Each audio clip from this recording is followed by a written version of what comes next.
Assalamualaikum warahmatullahi wabarakatuh. Bapak Ibu dosen, adik-adik mahasiswa yang kami banggakan.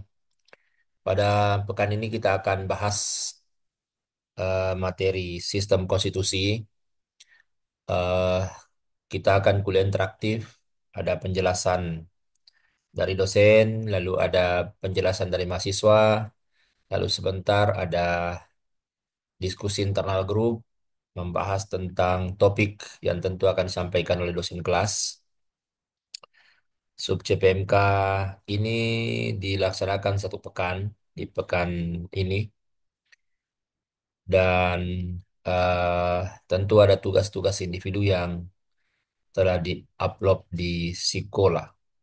Baik, kalau kita bicara sistem konstitusi, sebenarnya ini segala hal yang terkait aturan perundang-undangan, baik yang tertulis maupun yang tidak tertulis. Tapi yang kita bahas di mata kuliah kita ini adalah sistem konstitusi itu dalam artian aturan aturan tertulis, itu aturan dasar kita atau kemudian dikenal dengan Undang-Undang Dasar 1945 yang tentu memiliki dinamika dalam perjalanannya sampai kemudian di masa reformasi mengalami amandemen 4 kali. Baik, ada di mahasiswa yang kami banggakan, kita akan bahas mengenai sistem konstitusi ini. Sistem konstitusi sebenarnya konstitusi itu ada di setiap negara, ya, karena sekarang ini boleh dikata bahwa seluruh negara sekarang ini sudah apa namanya, tidak ada lagi yang absolut. Semua punya konstitusi. Misalnya yang monarki sekalipun itu sudah monarki konstitusional, tidak lagi monarki absolut seperti di masa-masa feudalisme Eropa di masa lalu. Walaupun tentu ada negara yang pemerintahannya otoriter, tapi setidaknya ya tentu ada konstitusi yang mengatur kehidupan berbangsa dan bernegara itu. Nah, misalnya negara yang ada rajanya, ada ratunya, ada sultannya, ya, itu ada kepala pemerintahannya. Ya, biasanya perdana menteri yang menjalankan pemerintahan. Nah, di negara-negara lain juga ada istilah-istilah yang sama maknanya dengan konstitusi, ya. Seperti kalau kita bicara Prancis itu ada constituer, ya. Italia bahasa Latin ya constitutio dan seterusnya. Constitution kalau Inggris, ya. Constitutie Belanda, ya. Verfassung di Jerman dan di negara-negara Timur Tengah juga ada. Nah, intinya bahwa kalau kita bicara konstitusi itu sebenarnya adalah di situ ada apa? Ada hubungan antara negara dengan bangsa atau negara dengan warga negara dalam sebuah landasan legal, ya. Bagaimana kemudian di dalamnya tentu ada asas-asas yang strong, ya. Ada asas-asas kekuasaan pemerintahan, ada hak-hak yang diperintah, hubungan di antara keduanya, ya. Nanti kita bahas pekan depan, ada harmoni hak dan kewajiban tentu. Nah, tapi dokumen ini adalah sesuatu yang bisa saja berubah suatu waktu sesuai perkembangan zaman. Karena ini adalah hukum yang mengatur masyarakat, ya. Di mana ada masyarakat, di situ ada hukum. Hukum societas ius, ya.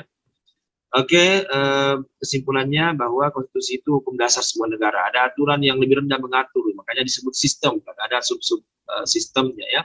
Dilihat video lebih lanjut. Kemudian fungsinya tentu ya membatasi kekuasaan, memberikan rangka dasar hukum bagi perubahan karena ya setiap apa yang dilakukan oleh negara itu dalam hal ini pemerintah tentu harus ada landasan legalnya, ya.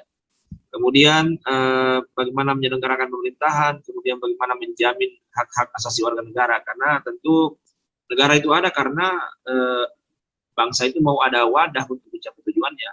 Tapi ya negara tidak boleh sewenang-wenang karena yang punya kedaulatan itu adalah rakyat. Nah, kemudian urgensinya, ya, nah, di sini kan ada melegitimasi kekuasaan. Kenapa Pak Jokowi disebut presiden? Karena Pak Jokowi sudah melewati tahapan pemilu presiden. Pilpres kemarin, ya, ada tahapan-tahapan ditetapkan oleh MPR. Jadi itulah, ya, dan itu diatur dalam konstitusi mengenai pasal-pasal pemilihan presiden itu tentang kekuasaan presiden dan seterusnya. Yang kedua adalah membatasi kekuasaan. Dibatasi kekuasaan itu. Tidak boleh sewenang-wenang karena kalau dia apa namanya absolut maka akan ada penyelewengan yang absolut. Kemudian mengawasi, setelah dibatasi diawasi sama dengan ini. Yang buat RAPBN itu presiden, yang belanjakan presiden, tapi sebelum disahkan ya harus dibahas bersama dengan DPR. dengan pertimbangan DPD, lembaga-lembaga negara, lembaga legislatif ya. Bukan hanya itu, setelah disetujui ya penggunaannya diawasi oleh BPK, diperiksa oleh BPK apakah itu sesuai atau tidak. Jadi itu diatur dalam konstitusi itu. Makanya konstitusi itu sebenarnya adalah menjaga agar kekuasaan itu bisa bermanfaat bagi pencapaian tujuan negara. Kemudian tata urutan perundang-undangan ada undang-undang dasar sebagai hukum tertinggi di Indonesia. Tapi ingat Pancasila itu sumber dari segala sumber hukum. Nilai-nilai filosofisnya Pancasila itulah yang kemudian dimasukkan ke dalam norma-norma hukum yang ada sehingga dia menjadi konkret, dia bisa menjadi pengarah dalam kehidupan berbangsa dan bernegara. Tapi ingat bahwa ya menurut Hans Kelsen ini ada karakter dinamis dan statis dari sebuah aturan. Bahwa ya aturan itu dinamis. Kenapa dinamis? Karena mengatur kehidupan bersama sehingga harus menyesuaikan dengan kehidupan bersama. Kenapa statis? Ya aturan itu tidak boleh bertentangan satu sama lain. Aturan yang lebih tinggi memberi dasar pada aturan lebih rendah. Yang lebih rendah itu adalah penghususan.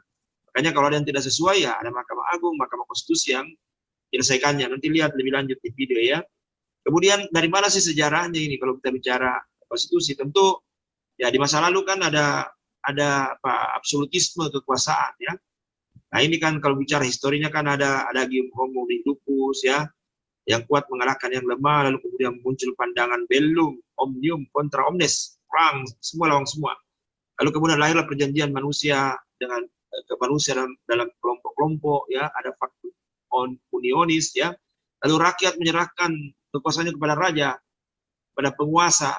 Lahirlah kemudian faktum subjektionis. Nah inilah yang menjadi awal lahirnya yang namanya absolutisme di kerajaan-kerajaan itu seperti Raja Louis ya di Prancis. Walaupun akhirnya kemudian tentu ada koreksi dengan adanya penghargaan terhadap hak asasi manusia ya. Ada Magna Carta di Inggris, ini Raja John lagi menandatangani Magna Carta ya. Ada Bill of Rights, Declaration of Independence ya di Amerika. Nah, di Prancis juga ada sebagai sejarah penghargaan terhadap hak-hak rakyat. Nah, konstitusi kita di Indonesia itu juga mengalami perubahan. Ada Undang-Undang Dasar 1945, lalu ada Konstitusi RIS, ada Undang-Undang Dasar sementara 1950, baru kembali ke situ karena dekret, lalu kemudian diamandemen di masa reformasi. Ya, kenapa diamandemen? Ya, karena diharapkan ada perbaikan dalam ketatanegaraan kita. Kemudian lembaga-lembaga negara yang terakhir, ini ada lembaga-lembaga negara pasca amandemen, tidak ada lagi istilah lembaga tertinggi dan tinggi negara, yang ada lembaga-lembaga negara dengan kekuasaan yang diatur. Konstitutif itu di tangan MPR, eksekutif di Presiden, legislatif di DPR, yudikatif di Mahkamah Agung, Mahkamah Konstitusi, dan lembaga peradilan, kemudian eksaminatif itu di BPK, kemudian moneter di Bank Indonesia. Nah, itu menunjukkan bahwa ada pembagian kekuasaan. Nah, nanti coba Anda buka-buka lagi teori trias politika. Jadi saya berharap adik-adik. Oke, jadi eh, setelah materi ini, ya mahasiswa eh, membahas secara berkelompok ya, karena di situ kita akan coba lihat bagaimana eh, amandemen konstitusi itu.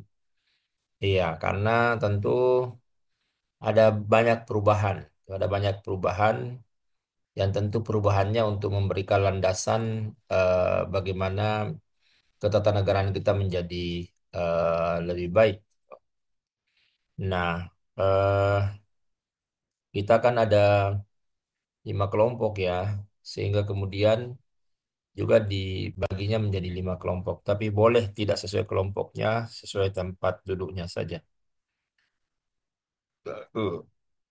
Nah, eh, di sini nanti kita akan lihat tentang bagaimana sih eh, amandemen konstitusi itu. Nanti cari masing-masing dua ya, identifikasi dua dibandingkan antara sebelum dan setelah amandemen. Misalnya begini, di eksekutif misalnya, dulu itu masa jabatan presiden itu 5 tahun sekali dan bisa dipilih kembali. Artinya tidak ada pembatasan, tidak ada pembatasan kekuasaan. Dia bisa menjadi presiden dan Pak Harto bisa berkuasa 32 tahun. Nah, setelah amandemen dibatasi maksimal 2 periode. Nah, itu maksudnya. Nah, tentu kalau tidak dilakukan pembatasan kekuasaan, ya itu tadi akan ada absolutisme dan tentu bisa melahirkan kesenang-wenangan, tuh hak-hak rakyat tidak terpenuhi. tidak ada regenerasi gitu. Ada anak bangsa untuk menjadi pemimpin. Ah, itu. Nah, silakan nanti di ini. Nah, misalnya di yudikatif misalnya, ya dulu tidak ada Mahkamah Konstitusi. Sehingga kalau ada aturan bertentangan dengan konstitusi itu tentu menjadi masalah tuh. Sekarang kan ada Mahkamah Konstitusi yang bisa menjaga marwah konstitusi. Walaupun ya banyak dinamika di situ yang tentu bisa didiskusikan nanti ya. Oke, saya pikir itu silakan didiskusikan nanti setelah eh, penyampaian materi dari mahasiswa. Karena ada juga tugas individu yang ya harus diuraikan lah karena mahasiswa mampu menguraikan itu juga CP-nya mata kuliah kita. Oke, cukup. Terima kasih. Assalamualaikum warahmatullahi wabarakatuh.